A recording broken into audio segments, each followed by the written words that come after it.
Hey guys, how's it going? Jared here, Turkey Ridge Adventures. Welcome back to another adventure. So today I drove up onto the property and I am at one of the clover fields that we previously sprayed, and I wanted to come and give y'all an update. So let me come back down here and look at the fields. You can see the clovers are growing very, very nice right here.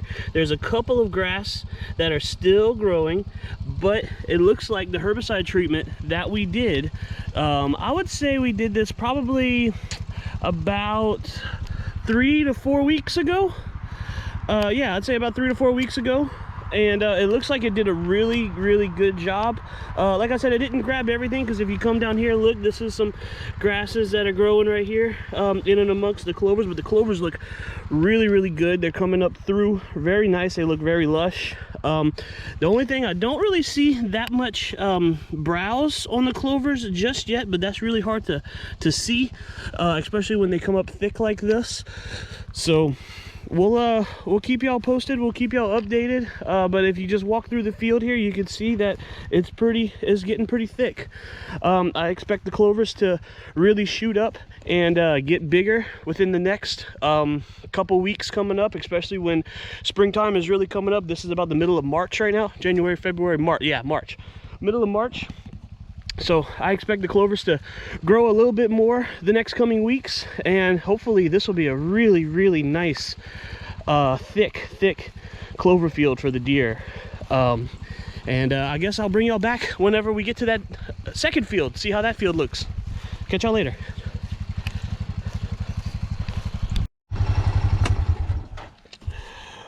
Hey guys, okay, so this is really exciting here. Look at this right here. Oh my goodness.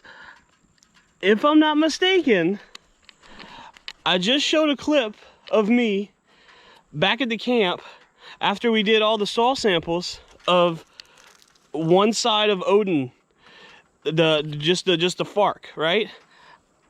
This actually might be the other side. I just found it right here as I was driving by this field. Now, I took soil samples out of this field and I walked this field and I parked the four-wheeler or the buggy, whatever you want to call it, literally right here earlier today.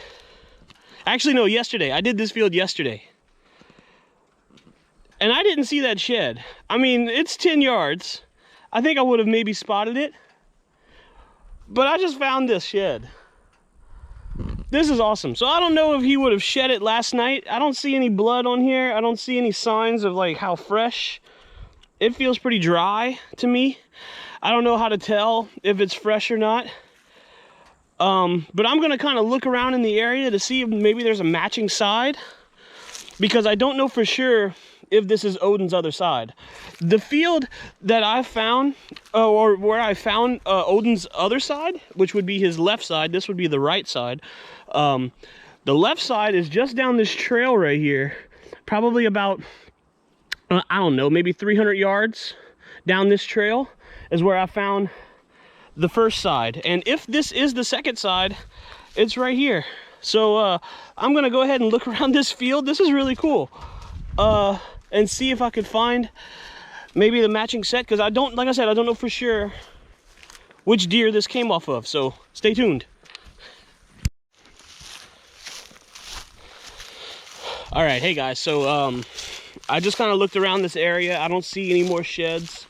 I'm just kind of still glancing as I'm walking back to the bike, to the buggy. I was thinking a little bit more about this shed I just found, and the more I think about it, the more it probably is Odin, because it doesn't have a brow tine. And Odin didn't have brow tines on either side. He was really technically just a 5-point. That other side that just had the FARC had that little nub, but this could have been him. This could have been him, which is really cool. That gives some history for this deer.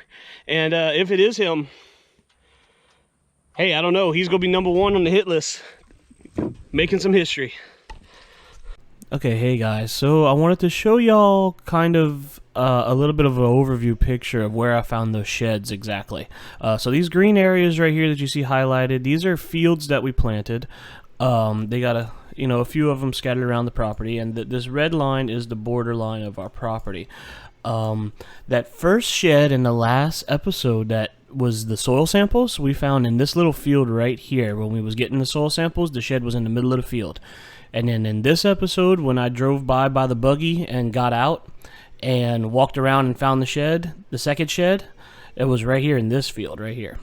So these two fields are, like I said, about 300 yards apart.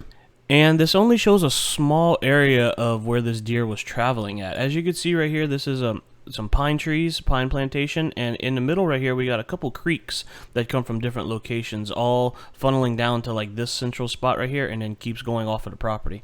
And where the creeks are, there's a lot of hardwoods. So obviously he's traveling in and around this area right here because he shed here and he shed here. And the very first time, Odin, by the way, that's his name, Odin. The very first time we got a picture of him was right about here where my mouse is. We have a mineral spot in the woods that you will see later in this episode. That's actually going to be the very first mineral spot that I freshen up. But this is where it's located at, and we had our very first picture of him this past hunting season right here. But where I shot whitehead at was actually a little bit further away, right down here in the corner of the property right here.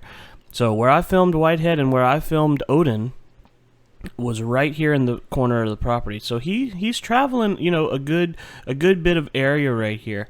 But we've only really had a picture of him on these two locations right here and right here where we found his sheds, and where I shot whitehead down here, and on this field right here was pretty much the only places that we're getting pictures of Odin last year. He never showed up at this spot, and he never showed up over here. So he's obviously in this area, coming on and off our property. He might even be skirting the edge or whatever, but I just wanted to kind of show y'all that, give y'all a little bit of a better picture of how far these deer are traveling, and where we're getting pictures of them and where we're seeing them at.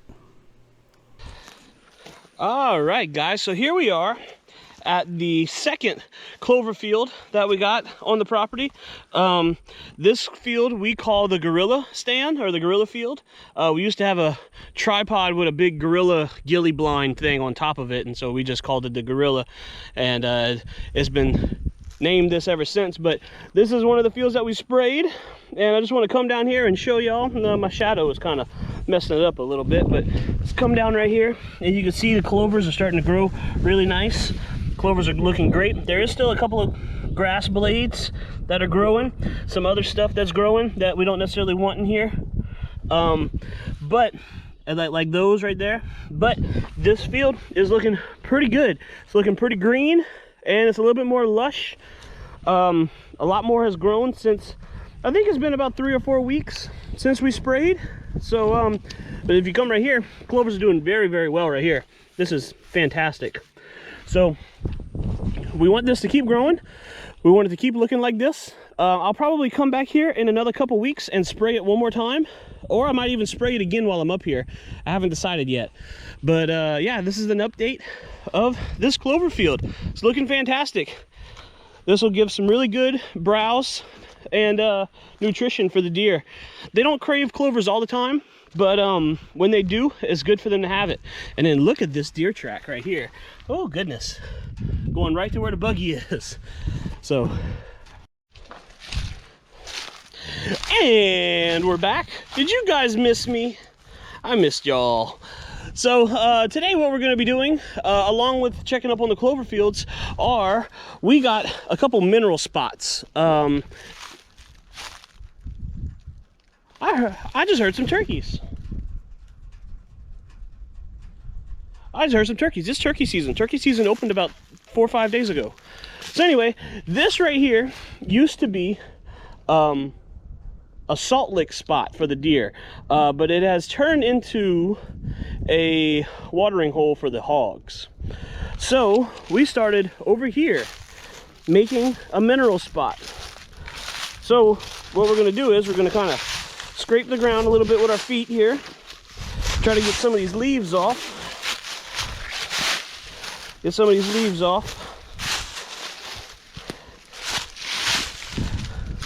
There we go, that's pretty good. Let's maybe do a little bit more right here.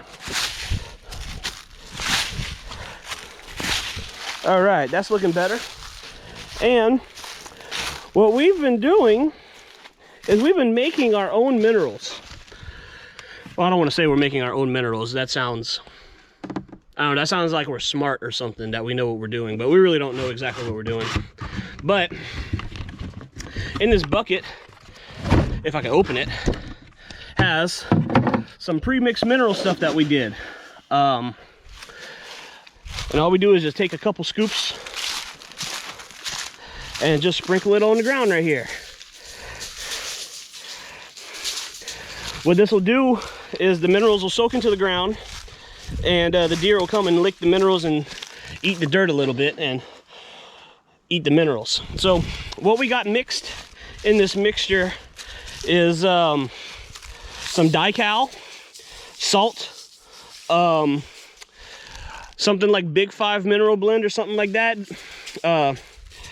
All this is pretty much the same stuff that like farmers would give to their cattle or to their horses or sheep or goats or whatever they're farming. It's just some minerals to help them reach their maximum potential, help them grow better. A lot of the soil and a lot of the area where we're hunting at isn't a very nutritious soil type, so a lot of the grasses and stuff that grow in this area aren't necessarily the best. How do I say, like mineral, the food and stuff that the deer eat don't have the minerals that they necessarily need to express their full potential. That's what I'm trying to say. So we'll just keep on sprinkling the ground right here. Maybe one more scoop. One more scoop of this stuff. And then we're gonna be good to go. And then I'm gonna come back with the shovel after I do this one last scoop. There we go. Oh, and also it has a little bit of a Kool-Aid mixed in it. Give it a extra scent attractiveness for the deer. They smell it from a further away, gives them a little sweetness too, entices them to eat a little bit more. Oh man, this mud is a little bit sticky here. But I'm just gonna come in with the shovel and just kind of try to mix in the ground a little bit here. But I don't think that's gonna happen because it's kind of muddy. So I might just leave it. Yeah, I think I'm just gonna leave it. Leave it just like that, because especially doing this with one hand, it's kind of hard. So this is our mineral site. We have about 4 or 5 of these on the property. We would like to get a couple more. And it's a little bit of a cheaper way to give the deer minerals than buying some of those mineral rocks.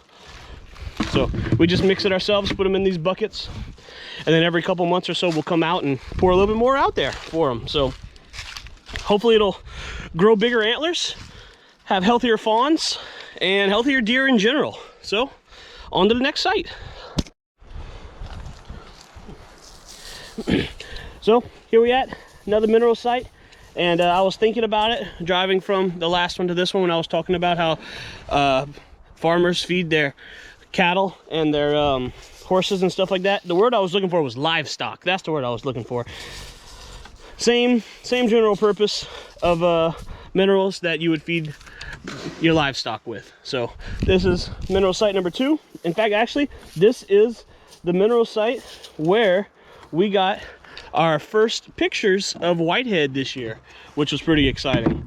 So we know that these sites work. We know that the deer come to them, and most of the time this is where we get a lot of our early season pictures from. So I'm gonna go ahead and mix this into the ground a little bit, and we'll go to the next site. All right guys, we're back at the camp. We finished putting out the minerals at the mineral site, and we did about half of this container. Got about half of it left, and then we'll mix some more up. So those spots will probably last for about another 2 months, 3 months or so. We'll see, and then we'll go back and we'll put out the rest of that other half there. But that'll about do it for this video. We're gonna be cooking on the grill and having a nice little fire out here and enjoying the rest of the camp right here for the rest of the weekend, so we don't really have too many other jobs to do while we're here right now. So that'll do it for this video. This is YouTube. Hope you enjoyed the video. You know what to do. And my name's Jared. Thanks for coming on another adventure here at Turkey Ridge Adventures. I'll catch you next time. Ah, yes, indeed. Now, this is what I'm talking about.